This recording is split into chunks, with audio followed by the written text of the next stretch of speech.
Girl, you better put these contacts on. I'm gonna put my contacts on so I can actually see, because half the time I'll be squinting.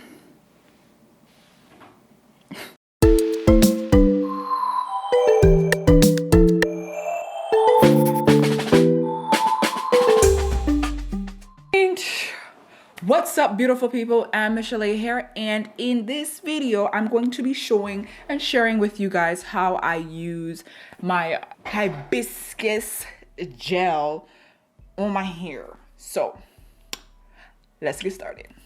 So now that you guys know how I make the hibiscus gel, I'm gonna go ahead and transfer it over into this bottle right here. I don't have a funnel. I like to use a funnel for this because, girl, like, it can become messy, and I just don't like having to clean up extra stuff if I don't have to. But I'm gonna go ahead and do this. Ooh, yeah. Ooh, you see that? Cool, cool. Ooh, ooh, okay. Well, I did use a little bit the other day, so I had to top it up with some more gel, which worked really good because it thickened up the consistency. So what I can say is that if you find that your gel is a little bit too watery, just add a little bit more gel to it to thicken up the consistency. Or you can do, I have another video that I'm coming out with which show you how to make a very, very thick gel. And the process is different. So I'll share that too, but this is the one that we made the other day. And look, it's so pretty. Oh yes, it is beautiful. I'm excited to use this. Yeah, I'm gonna first rehydrate with some tea. This is the sage tea.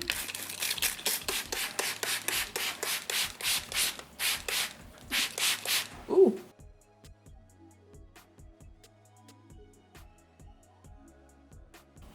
Nice and hydrated is she. Ooh. I've already went ahead and applied my products. One I'm going to be using today is by My L Organics. It's their Hawaiian Ginger Moisturizing Butter. My first time using this, so I don't really know how my hair responds to it. It does have coconut oil in there, and because I did a coconut oil pre-poo, my hair was cool. I was like, you know what, fine, I can use this, no problem. As well as it's hot outside, so I don't have to worry about the coconut oil freezing or solidifying in my hair, which was always the reason why in the past I would just be so distraught when I had to use coconut oil, because I would use it in the wintertime, and girl, my hair would just, my afro, oh my god, would just be like, and I would just be like, did the water just freeze? Like, what's going on? But it was the coconut oil. Let's get to the hair and the application. Blat out. So I'm gonna do big sections first and then shingle it off as I go. Apply a ton of the hibiscus flaxseed gel. Ooh, it's ooey gooey, runny, yummy. I'm gonna apply a ton of that to my hair and hope for the best. Hope for the best. So once I go ahead and I apply the gel to my hair, I work it in. This is very important, especially for us with low porosity hair, girl. You really want to work the gel in because it is water-based, and some of that water does stick to the hair and absorb into the hair over time as the hair dries and leaves the jelly coat on the outer layer of the hair, which is really, really good because it moisturizes the hair as well as causes the hair to be nice and supple and give it that slip that we love, along with that beautiful hold and shine. Absolutely love this. And once I've worked the product into my hair really well, I start to separate into small shingles as I'm doing hair. And if you're not familiar with shingling, it's literally just separating the hair into smaller, more defined singular curls or singular clumps of curls. You're just separating the hair into smaller clumps of hair. You want the hair to clump together, stick together, and be defined together so that the curls are all moving in a one uniform motion. Gonna go straight on with all of that like that.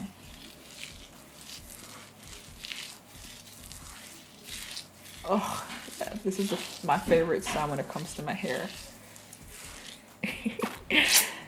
It sounds like macaroni and cheese like that. When I start to hear that sound, I know my hair, the texture is gonna be bomb. Bomb diggity. And so once I get my hair to that nice macaroni and cheese sounded texture that I like, I just continue this all the way around, and you could just watch as I do this.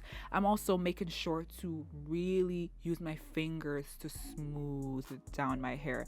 That's so important because, finger pads carry some nice heat, and my hair responds really well to my finger pads. Just smoothing the cuticles down, training the cuticles to literally close down and seal down. It's kind of like giving a little nudge to say, it's okay. You guys can seal down. I have super thick hair. I don't know about you, but I have some super thick hair, and sometimes my strands, they don't want to clump together. And when they don't stick together, that's when I get the frizz, because each strand is doing their own thing. They're not moving in a uniform direction, so my hair is frizzy. And just to create that definition, I use my finger pads to say, you guys are going to clump together right here, right now, and move in one uniform motion. So I use my fingers to help squeeze the hair together gently. Gently, we're not tugging at it because we're not trying to pull out our hair, okay? We're not trying to pull them out or break any strands. We're just kind of nudging them to say, it's okay to stick together and work together and move together and curl together, okay? Cool. And when you dry, you stay together.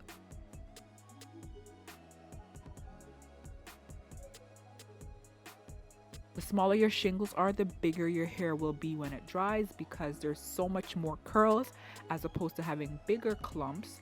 And I mean, I like the big clumps, to be honest, but today we're going for a very small, defined, big look. So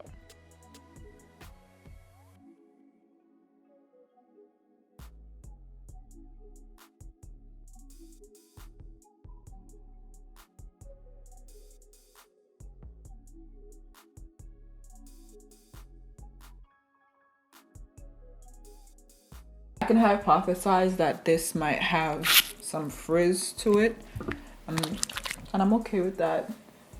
I actually like frizz. The reason why is that when my hair is a little bit too perfect, I always get asked, is that all your hair? Is that all your hair? Is that all your hair? And I don't know. Initially, it was like, it feels like a compliment, but then it got annoying because it's like, yes. If you have one person or two people asking you daily, that's when you have like, people coming up to you asking you here and there, it gets a little bit annoying because it's like, am I doing something to make my hair look fake? Like, what am I doing while my hair looks so fake? Or is it that they don't see big afros often? But I'm like, I see them. That's the thing. Like, in the media, there isn't like that representation. But when you grow up with Black people, especially like my cousins, they were always natural. My hair was relaxed, but my sister's hair was natural for most of her life. So I saw curly hair often. Like, so I knew what natural curly hair looks like and what weave looks like. I can point out a really no. Nowadays, the weaves that I be seeing, like oh my god, I think it's Her Given Hair is the brand. I've never bought anything from them. But girl, let me tell you, one time I was seeing this girl put on a wig, and I was on Instagram. In my head, I was like, she fooled me. She fooled me. That's a good wig. That's a good wig. I had no idea. So nowadays they got some really, really good natural hair weaves, wigs, lace fronts, whatever you want to call it. I don't know about the lace fronts. It was a piece, or tracks. They got them out there, really good ones. So I guess that's probably why, but it does get annoying. A little annoying. So that's why I like frizz, because I like that lived in look sometimes. And I've actually had to learn to embrace my frizz, because unless I'm using a ton of oil, unless I'm using a ton of oil all the time on my hair, or I'm using like a lot of gel, something very heavy to tame it all the time, like I will get frizz, and I'm okay with that. I know that's just the nature of my hair. There's some people's hair that when you see them, you're like, yo, and they would tell you, yeah, you just need more water, yeah, you just need more oil, yeah, you just need more this. I'm like, you come sit down and do my hair for me, please. I beg you, please come. You come do my hair for me, because I will be doing everything that they say to do, and then some, and then sometimes not more. Like, I just do exactly word for word, step for step, and I still get the frizz. So I was like, you know what, girl, it's just your hair. I've learned that I need to embrace it and stop trying to eradicate it all the time.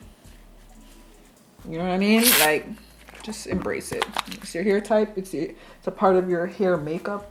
Your DNA has chosen to be very thick and unruly. So learn to work with it and try not to be working against it. Ew. It just slapped me in the eye.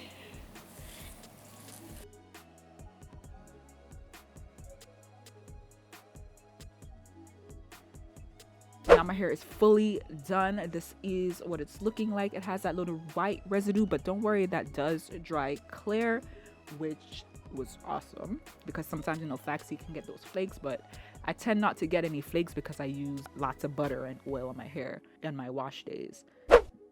All right, so this is my hair after it's dried. I am literally trying to figure out what to do with it. I'm loving the definition, the curls, the shine. Like, I was feeling myself here. I'm sorry to say, but girl, I was feeling myself. I was feeling myself. I'm absolutely loving this wash and go. I will definitely be doing this hibiscus gel going forward. And the good thing is that because it is a flaxseed based gel, you have both the benefits of the flaxseed along with the benefits of the hibiscus, and on top of that, you don't get that transfer of redness from the hibiscus because it's a smaller quantity, yes, but you still get the benefits being on your hair for an extended period of time, as opposed to putting it on your hair and washing it off. It's literally sitting on your hair with the flaxseed gel, which is a good thing.